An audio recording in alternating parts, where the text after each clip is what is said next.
Dahil po sa death and rebirth, kung bakit na-open mind ako o nagkaroon ako ng knowledge and understanding about sa buhay ni Jesus on how He sacrificed Himself para sa sangkatauhan na tubusin ang kasalanan ng sangkatauhan para sila ay magiging pure soul at makaakyat sila sa kingdom of heaven.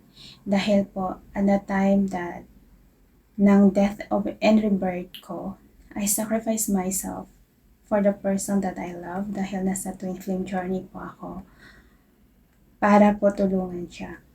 Kaya balik tanaw po tayo sa buhay ni Jesus nung panahon na siya ay nabubuhay bilang tao, kagaya natin dito sa mundo natin. Noong panahon na bubuhay po si Jesus, sinakripisyo niya yung sarili niyang buhay para sa mga taong mahal niya. Lahat ng pagmamahal, lahat binuhos niya sa mga tao.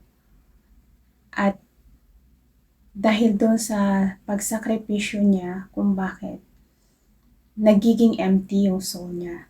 Dahil po, yung mga tao na pinili niya bigyan ng pagmamahal, doon niya binuhos lahat ng cup of love niya sa mga taong minahal niya, sinakripisyo niya yung buhay niya para tubusin ang kasalanan nila.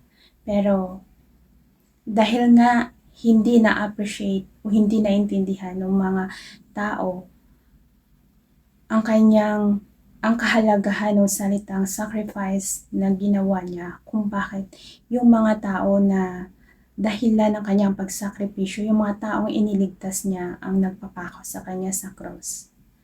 At dahil doon, walang na-receive na pagmamahal si Jesus at that time kung bakit nagiging emptiness yung soul niya nung siya ay namatay. Dahil po, every human being meron po tayong cup of love in the field of spirituality. Dapat yung cup of love natin, laging puno yun. At kapag mapuno natin yung cup of love natin, saka po tayo makapagbibigay ng pagmamahal sa kapwa natin. Dahil kapag nagiging empty yun, wala tayong maibibigay. Dahil kapag empty cup po tayo, we are in the darkness of our soul. Parang feeling natin kasi at that time na yan, parang napaka-worthless natin. Yung parang wala tayong pakinabang. Ganun po yung nararamdaman ng isang individual na tao kapag nag-empty po yung cup niya. Yung lagi kang napapagod. Kaya po, bumaba po si Jesus, yung soul niya, bumaba po siya sa darkness after death niya. Dahil po nagiging empty yung cup niya kung bakit siya bumaba into the darkness. At dahil nga po, carrier of light siya, hindi siya pwede magtagal sa darkness dahil anytime mag-i-ignite yung light na kaya niya, na dala-dala niya dahil he is a carrier of light. Na kapag ang light mag-ignite sa isang individual na soul, ito po ay very harmful sa darkness dahil it can illuminate the dark energy na nasa paligid niya. Kung bakit ibinalik siya sa langit, nag-resurrection siya for a next life. At bago po siya magkaroon ng next life, yun yung sa incarnation cycle natin, bago po siya ma-incarnate into a different body for a new experience, for a new body, new experience in new life, nagkaroon po ng veil of forgotten prior sa incarnation niya. Ang katumbas ng veil of forgotten in this physical world, ito po yung isang individual na tao na nagkaroon po ng amnesia, na wala kang maalala sa iyong nakaraan. At para tulungan yung mga tao na may amnesia, yung mga taong mahal niya sa buhay, ang ginagawa po ay to remind him ng mga nakaraan niya, yung mga favorite places niya, yung mga paborito niyang mga pagkain, o mga tugtugin na pwedeng makapag-remind sa kanya ng kanyang nakaraan. Ganun po ang ginagawa sa mga taong may amnesia in this physical world. Kailangan mo balikan yung nakaraan mo to remind yourself for being who you are. Kaya po, after niya nag-resurrect sa langit for incarnation, nagkaroon ng veil of forgotten. Kaya nagkaroon pa po siya ng maraming katawan, new body, new experience.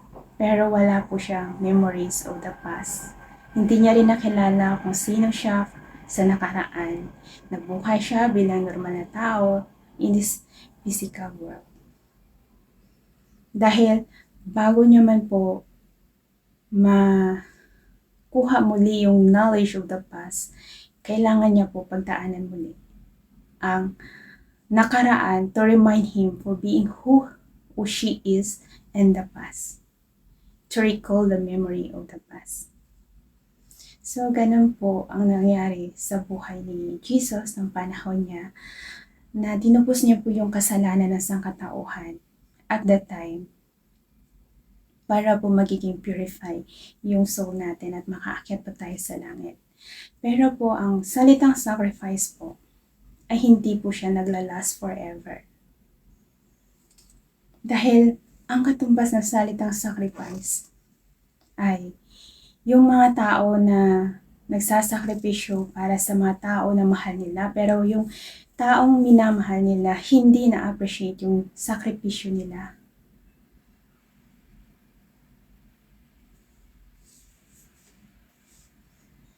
Kaya po, hindi po nag-last forever yung salitang sacrifice na yun na ginawa ni Jesus para sa sangkatauhan. Ngunit ito po ay to remind us on how He loved us, na kahit buhay niya kaya niyang ibigay, mailigtas lang tayo from the darkness para ma-purify lang tayo.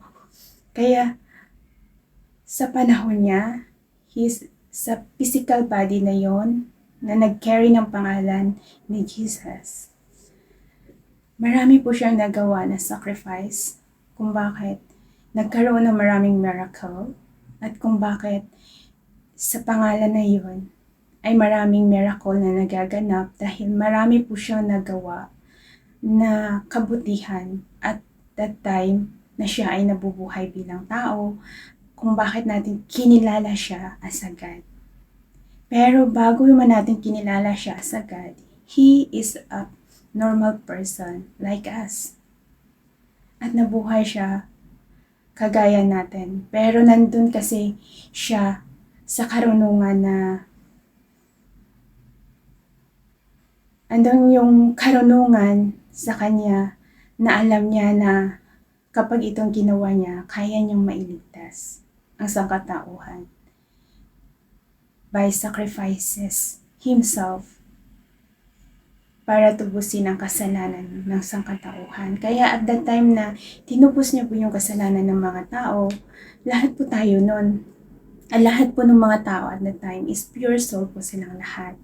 Pero hanggat may katawan pa po ang isang individual na tao po.